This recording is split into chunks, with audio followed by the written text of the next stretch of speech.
Hello and welcome everybody. Thank you for joining us today. We're here with Catholic Investment Services, and I'll pass it over to them in just a minute. But first, I want to introduce myself. I'm Caitlin Halley. I'm the Director of Marketing and Communications with Partners in Mission. If this is your first webinar with our group this fall, welcome. If not, hope you've enjoyed the others. We have two more coming up. We've got Niche this week on Thursday. And we have Boost My School next week on Tuesday. So if you guys want to tune into those, you can access that from our website, as well as the recording for this. So this will be recorded. There'll be access on our website immediately following the conclusion. The presentation is available if you email either me or Zela. You can do that and we'll send it directly to you. If you have any questions, feel free to use the Q&A and I'm going to pass it over. Thank you so much. Thank you, Caitlin, so much for putting this together. We really appreciate it. Welcome to this online webinar with Partners in Mission and Catholic Investment Services. The topic today is keys to envisioning, creating, and sustaining a successful investment strategy. In terms of the agenda, we will be spending a few moments briefly on who we are, and meat of the session is going to be about building an effective investment committee, investment procedures, and investment policy statements, and get into a little bit more detail in terms of all of these topics. There's going to be ample time for Q&A, so feel free to ask questions in that Q&A section at the bottom of your screen. The goal of this session is to be educational, so questions are most welcome. Let me start with a few introductions. So my colleague Michael Nagy and I, Zela and we both work at Catholic Investment Services. We've been working there for several years now. Michael is located in Ohio, whereas I'm located in Boston. Our headquarters are in Boston.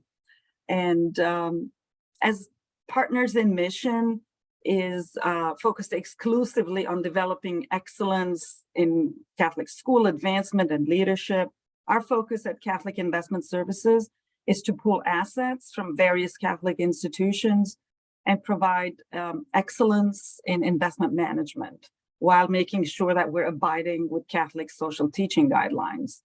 We were founded by some of the investment industry's most respected leaders, like Scott Malpass from the University of Notre Dame and Jack Brennan, ex-CEO of Vanguard, to address the investment challenges faced by Catholic organizations. We're a Catholic nonprofit providing investment solutions for other Catholic nonprofits. And we currently work with several high schools and elementary schools managing their endowment assets. And we've been a strategic partner of Partners in Mission for over 7 years. I wanted to take a quick second to talk about the CIS Institute. We put this together during COVID, and we've been, this is geared towards Catholic fiduciaries. We've been doing monthly webinars on various topics, in terms of governance, investment topics. We even featured some nonprofits like Sister Irene O'Neill from Sister Rising Worldwide. We started doing that last summer. And we've collaborated with Partners in Mission actually on several pieces. We have an ebook with them on the topic of advancement. We're happy to share that with you. Just let us know in the chat. We also have an ebook on investment policy best practices, which is the topic of today. And we have a new ebook on the investment policy statement. I also wanted to say that we have our first ever Catholic investment conference that's going to be taking place in Chicago, March 23 to March 24. At this point, I want to turn it over to Michael, who's going to mention a couple of clients here and then get into the details of investment committee best practices. Yeah, thanks for having me here, and appreciate the opportunity to present. We're showing here just a selected list of our clients. As Zela mentioned, our connection to Notre Dame. There's certainly some friends and family of the university listed here. But just wanted to show that it's lots of different types of Catholic organizations, not just schools that we have interactions with. And I think as Zela said, that this presentation really follows along an ebook that we help produce, which focuses on investment committee best practices. So I suppose it all sort of starts with forming an endowment, but then of course forming an investment committee. And you want a diverse set of ideas and experiences to be in the room. You want procedures or documented habits, as I like to define it. You need an investment policy statement that effectively represents the organization's goals and intentions. And you want a committee to effectively communicate decisions to investment partners as well as the organization's leadership. And I think, we all know the benefits of having an endowment, but it's those documented habits of your investment committee that are going to ensure a disciplined approach to investing. So how do you build an effective investment committee? Zela, if you want to flip to the next slide. Most nonprofits are led by people who express passion and commitment. But for your investment committee members, they have a fiduciary responsibility, which is a term you've all heard before, which formalizes an individual's obligation to be well informed and to act in the best interest of the organization within the boundaries of applicable laws. And then Catholic fiduciaries have an additional layer of obligation, which we'll talk about. So what should you look for in a candidate? Flip to the next slide. You want people who have expertise, are willing to humbly share that expertise, and are able to acknowledge and incorporate the expertise of others. And so that's kind of the high level summary, I would think. They have to put their personal investment biases aside. They have to be willing to take the time to educate themselves on issues relevant to your mission. And so it is a unique sort of personality and skill set that makes someone a good candidate for an investment committee. I'll let Zela jump in now and talk about investment committee procedures, sort of those documented habits I mentioned. Great. Thank you, Michael. So once you have the investment committee built, right, what are the procedures? I mean, it's very important to have an effective agenda. That's the most important thing. And also, I would say it's very important to share that in advance so that investment committee members or in general board members have at least a week or 10 days to digest the agenda, think about it, and make sure that they know what's going to be covered and start asking questions in their mind and during the meeting so that the meeting is effective.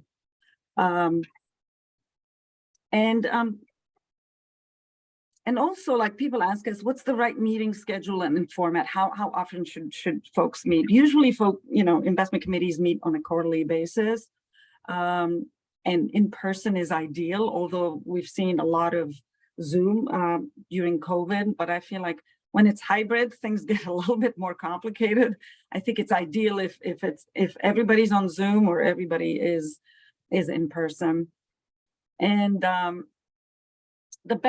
even the best agendas can get derailed. So the investment committee chairperson must be very careful in striking the right balance between supporting discussions and driving consensus towards some decisions. And it's important that the chairperson read the room, understand the personalities, committee members, and seek to bring out the best ideas and best in people.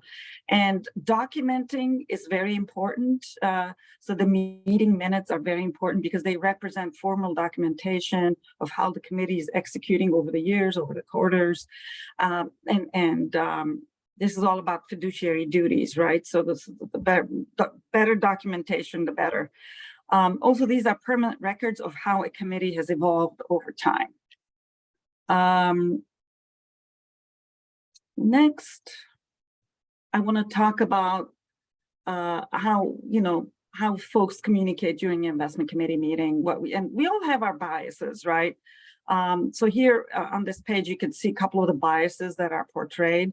What we see most often is this tendency to follow the herd or groupthink, or some people call it like cocktail party discussions. following the latest investment idea like crypto or whatever. So, because when everybody thinks alike, everybody is likely to be wrong, right? So that's something to keep in mind, this tendency to follow the herd. Another thing we see is this deferring to experts. Some of these investment committees could have like a famous hedge fund manager who has a strong personality, who dominates the meeting, or in our case, we're very much affiliated with Notre Dame and they're very investment savvy. They end up getting on the investment committee and they could dominate these conversations. So it's important to strike a balance, right? Another thing we see is inaction. These committees and generally boards that have endless discussions that lead to nowhere, nothing gets done. I'm part of a board like that, so we talk forever and we never get anything done. So what's the solution? Ideally, it would be great if you have a diverse committee of all sorts of different people with different skills. Number two, keep communications open. Listen to all sorts of ideas, be open to ideas, and watch out for all of these behaviors that we just talked about here on this page. And so striking the right balance is key. And also, I think I said this earlier, the chair, the investment committee chair is very important so that they set the right tone. And when it comes to investment decisions, folks should be feel free to ask the right questions. How does this investment impact liquidity? What's the time horizon on this investment? What are the risks, etc.? At this point, I'd like to turn this over to Michael. He's going to talk about investment policy guidelines and objectives. Yeah, so let's talk about developing your investment policy statement. This is probably the most fundamental task of your investment committee. It's the formal document that details your organization's objectives and decision-making strategy as it relates to investments, sets expectations, intentions for future committee members, as well as executives and investment partners that are working with you. No two policies are the same, but all good IPSs should address a few standard topics, which we've outlined in the below graphic. And I think we have a slide for each one. So, Zela, if you want to flip to the first one, your purpose statement. What is the intent of this document? What will future committee members find in this document?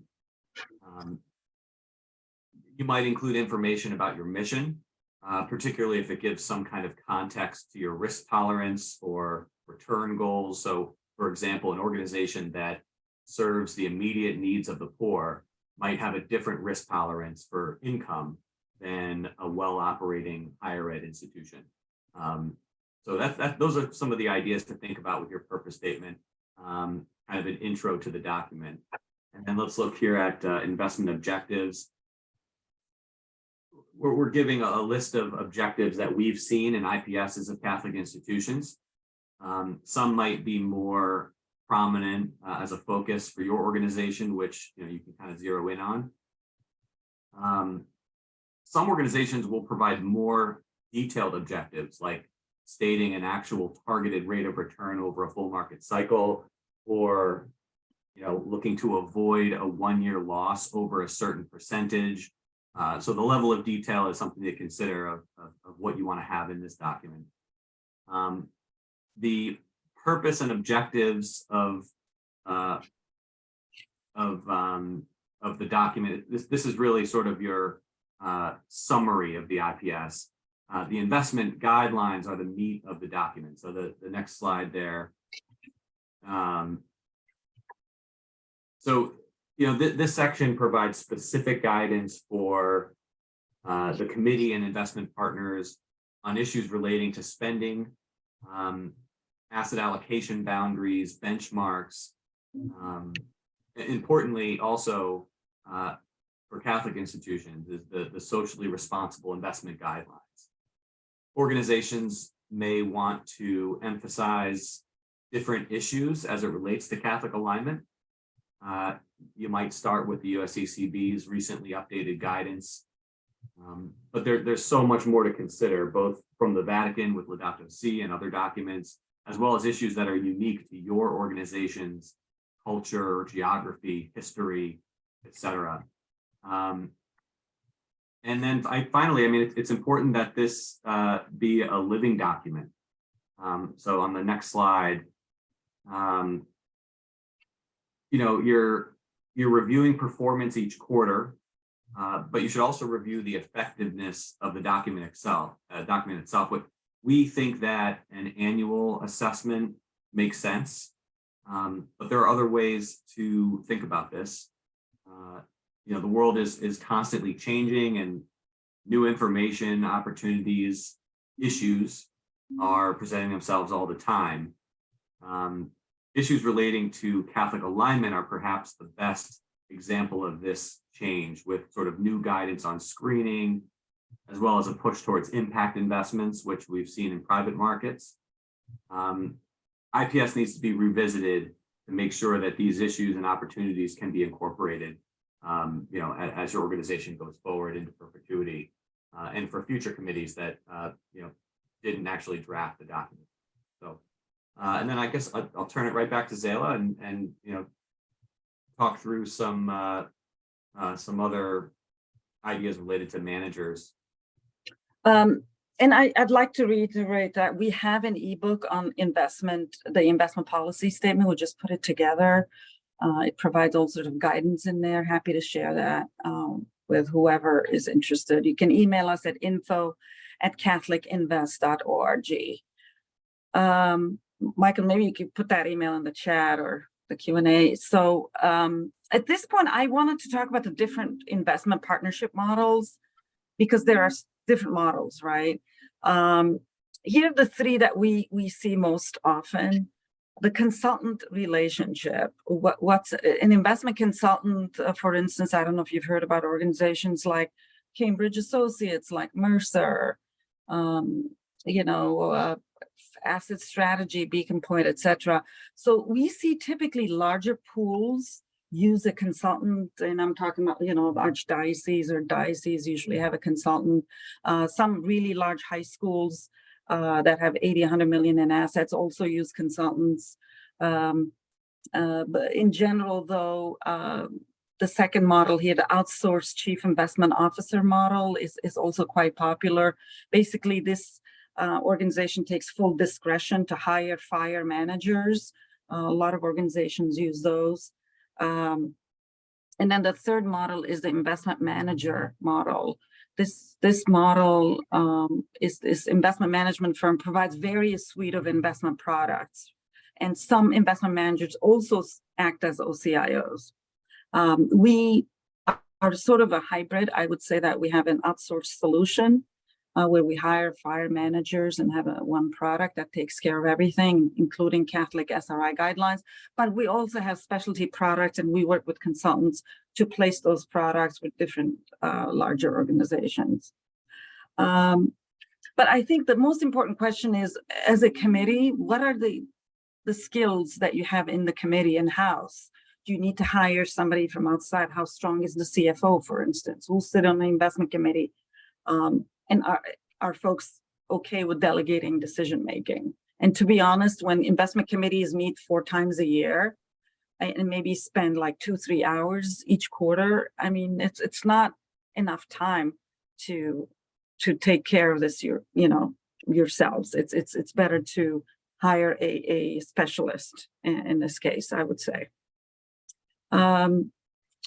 So in terms of performance attribution and the assessment piece, it's important that investment committees measure performance against stated objectives. For instance, if you're looking at a US equity manager, make sure that you have the right index. In this case, it's either the S&P 500, the Russell 3000, the Russell 1000, etc. Not the MSCI equity, for instance, which is an international benchmark. And that goes towards fixed income indices also. The Catholic socially responsible guidelines, if you care about that, then ideally you should follow the USCCB guidelines. We've put together different pieces on this topic. Happy to share that with you. Monitoring risk in the portfolio is also very important. Do you have too much fixed income, for instance, or do you have too much inequities? And if you do, like for instance, the 60-40 model, 60% equities, 40% fixed income, has had its worst performance this year, worst performance for the past since 1970s. So in this case, make sure that this is the time to evaluate and say, okay, maybe I should look at different alternatives. Do you have hedge funds in your portfolio? Do you have private equity, which are going to provide some diversification to your portfolio? This is the time to think about all of this. And ideally, it's also important that at these investment committee meetings, there's some time to have an educational component, like learn about different asset classes, like the ones I just mentioned, private equity, hedge funds, and other asset classes. So, we're coming to the end of our prepared remarks. Feel free to start asking questions. I see a couple of questions that came in. But in conclusion, I'd like to say that it's important to have a thoughtful, well-established investment committee, and also make sure that you have term limits, because 2-3 years is ideal in terms of the time that each member should spend, and then maybe they can renew it once and then call it a day, because sometimes if you're on the investment committee for 15 years, things become stale. It's important to align with your mission, the mission of your organization. And like I mentioned earlier, it's you can't do this yourself. It's important to have a trusted advisor and then pick the right model for that trusted advisor. We at Catholic Investment Services pride ourselves in being faithfully responsible partner. Feel free to email us at info@catholicinvest.org. Happy to share any of these resource guides with you at any time. Anyway, at this point, I'm going to turn to some of the questions that started coming in. Oh, yes, folks want us to share the guidelines. We're happy to do that. Here's a question. Any chance you give the same presentation to school boards? Yes, we do that all the time. Anytime you want us to do a presentation, we're happy to do that. We've given this talk at different organizational conferences. We were at RICRI, which is the Religious Orders Conference. We gave more or less this kind of presentation to them, and it was very popular, actually. Happy to share these slides, definitely. Any other questions?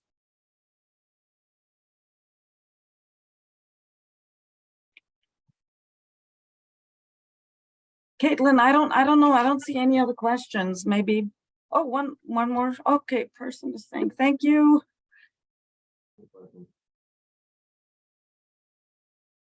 Well, yeah, one thing maybe I'll just chime in and a kind of a parting comment.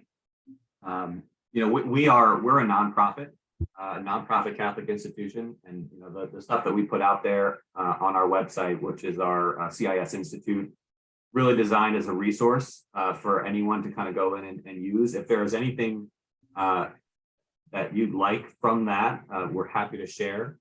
We also, I don't know that there's many organizations that interact with as many Catholic institutions as we do. And so to the extent that there's a peer or another organization that you're kind of curious about and looking to have a connection to that organization, we're happy to kind of play that role as well, as I'm sure Pim does as well.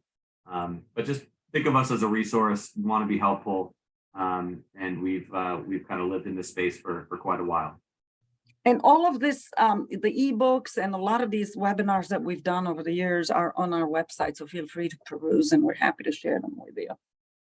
Caitlin, floor is yours. Thank you, everybody. Thank you so much. Thanks for joining us. Thank you for the presentation. And if anyone has questions, feel free to email anyone on the screen, but also myself. Thank you.